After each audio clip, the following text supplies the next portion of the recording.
Morning students, today we will study English में हम पढ़ रहे थे chapter number 5 flags of the world. Okay, तो फ्लैग्स ऑफ द वर्ल्ड में हम पढ़ रहे थे कि हमने फ्लैग्स के अलग अलग टाइप्स देखे हैं। जैसे राइटर ने कहा है कि उन्होंने फ्लैग्स के बारे में पढ़ा है और उन्हें और फ्लैग्स के बारे में जानकारी चाहिए थी, इसलिए उन्होंने अपनी ग्रैंड माँ को क्या किया था, लेटर लिखा था और उनसे फ्लैग के बारे में और जानकारी पूछी थी।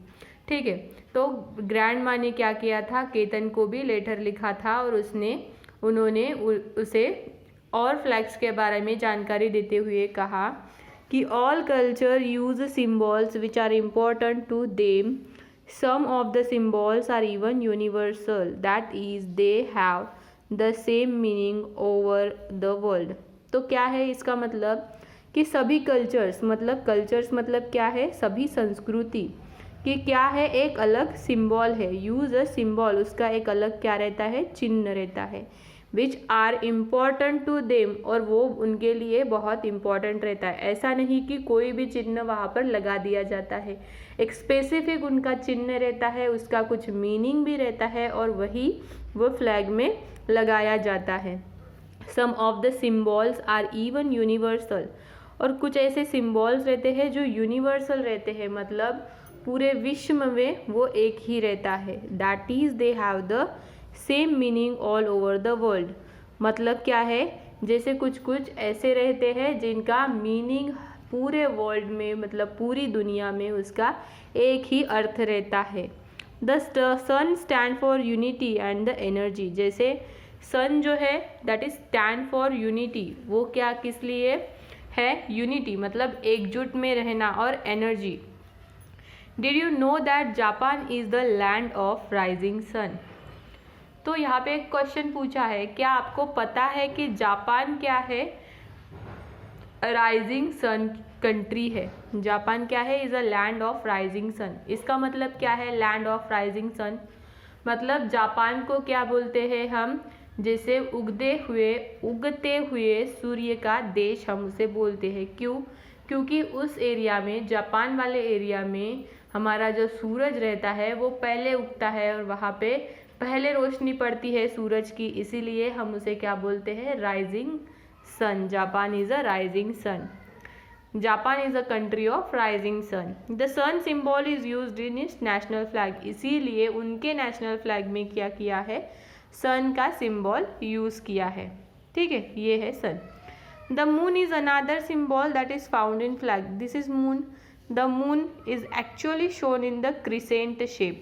अब ये क्रिसेंट शेप में दिया हुआ रहते हैं। क्रिसेंट मतलब क्या है, कर्व्ड शेप में, कर्व्ड शेप में क्या रहता है, दिया हुआ रहता है। कर्व्ड मतलब इस तरीके से, इस तरीके से। ठीक है, टुगेदर विथ अ स्टार, तो ये मून है, सॉरी ये मून है और ये सन है। Together with a star, the moon represent divinity, moon represent the divinity. Divinity मतलब क्या है, quality of being a good God, मतलब उसमें जैसे कि देवता प्रकट हुई है उस तरीके से उन्होंने रिप्रेजेंट किया है। Look at the picture of a flag in Tunisia that I have sent. Tunisia का यहाँ पर एक फ्लैग दिया है जो दादी ने केतन को देखने के लिए कहा है। ठीक है, group of stars often mean energy, अगर एक ही जगह पे ज़्यादा स्टार्स हो तो वो भी क्या रिप्रेजेंट करते हैं कि बहुत सारी एनर्जी भरी हुई है। Did you know that the flag of the USA is called the stars और द स्ट्राइप्स। ये है यूएसए का फ्लैग। यूएसए मतलब क्या है, यूनाइटेड स्टेट्स ऑफ अमेरिका। ठीक है, तो इसमें भी क्या दिया है, स्टार्स दिए हैं ये यहाँ पे और ये स्ट्रिप्स दिए हैं। ठीक है, तो हर एक कंट्री का, हर एक देश का अपना अपना अलग अलग क्या है, फ्लैग है, अपनी अपनी यूनिक वहाँ पे क्वालिटीज़ है। I hope you find this information interesting. I have also sent a few photographs for you to see the symbol of yourself. तो इन्होंने कहा है ग्रैंड माँ ने कि मुझे लगता है कि तुम्हें जो मैंने जानकारी दी है वो तुम्हारे लिए हेल्पफुल है, वो तुम्हारे लिए अच्छी है और तुम्हें वो देखकर और पढ़कर बहुत ही खुशी हुई है। Do right let me know what you think, तो तुम्हें क्या लगता है इसके बारे में मुझे और लेटर लिख के बताओ। ऐसा किसने कहा? ग्रैंड माँ ने। ठीक है, यू ऑलवेज लव ग्रैंड माँ। फिर केतन ने और ये सब पढ़ने के बाद, ये फोटोग्राफ्स वगैरह देखने के बाद क्या किया, ग्रैंड माँ को और लेटर लिखा। और उसमें क्या लिखा? I love your letter and the picture you send. तो उन्होंने क्या लिखा कि मुझे आपका पत्र मिला, मुझे वो जानकारी जानकर मुझे बहुत ही खुशी हुई, मुझे वो सब पसंद आया और मुझे जो आपने पिक्चर भेजे थे वो भी मैंने देखे। I went to our school library to find out more about flags of the world. और मैं ये आपका लेटर पढ़ने के बाद मेरे स्कूल के लाइब्रेरी में गया और वहाँ भी इनके बारे में और जानकारी देखी। I was so surprise to know that shape also have a special meaning in flags. तो मुझे बहुत आश्चर्य लगा, मतलब क्या है इसका? I was surprise. सरप्राइज मतलब क्या है? आश्चर्य। ठीक है, to know that shapes also have a special meaning. तो अलग अलग शेप्स दिए रहते हैं फ्लैग्स में, सर्कल है, स्टार है, प्लस है, तो इनका अलग अलग मीनिंग भी रहता है।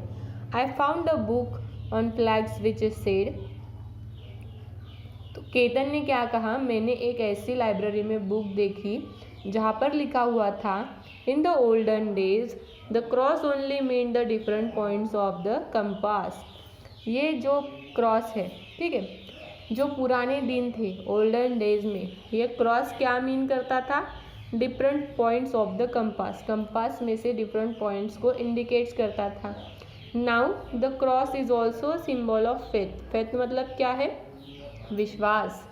तो फेथ मतलब क्या रहता है? विश्वास। तो अभी क्या मीनिंग बताया है कि जैसे ये फ्लैग में रहता है, तो ये जैसे मीनिंग बताता है कि ये एक विश्वास का सिंबल है। The national flag of the England, Sweden, Norway and Switzerland have this symbol. तो कौन से इसमें ये सिंबल है? इंग्लैंड, स्वीडन, नॉर्वे, स्विट्जरलैंड, ये क्या है? हमारे अलग अलग देश है, तो इनमें ये क्रॉस साइन आता है। It was very interesting when mummy pointed out that the flag of The International Red Cross was actually created by reversing the colors of the Swiss flag। तो ये रेड है और ये यहाँ पे ब्लैंक है, तो ये पूरा क्या है? एक दूसरे से रिवर्स है, मतलब अपोजिट है, पूरा अलग है। वैसा ही है लेकिन कलर्स उनके चेंज हुए हैं। तो उन्होंने क्या देखा कि international red cross was actually created कैसे किया है? रिवर्स करके क्रिएट किया गया है। और वो फ्लैग किसे दिया है? स्विस को। स्विस भी क्या है? देश है।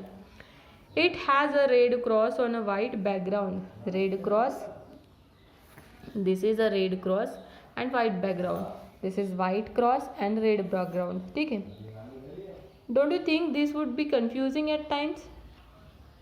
तो यहाँ पे क्वेश्चन पूछा कि ऐसा नहीं लगता कि ये बहुत ही ज़्यादा कंफ्यूजिंग है, मतलब ये ऐसा क्यों हुआ है? तो हम रीड करते हैं। I also read two very interesting fact. Nepal has a triangular flag and the Swiss has a square shape.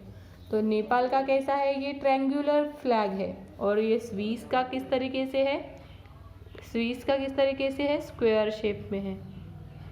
Many countries have a flag representing some cultural symbol like a national bird or the flower।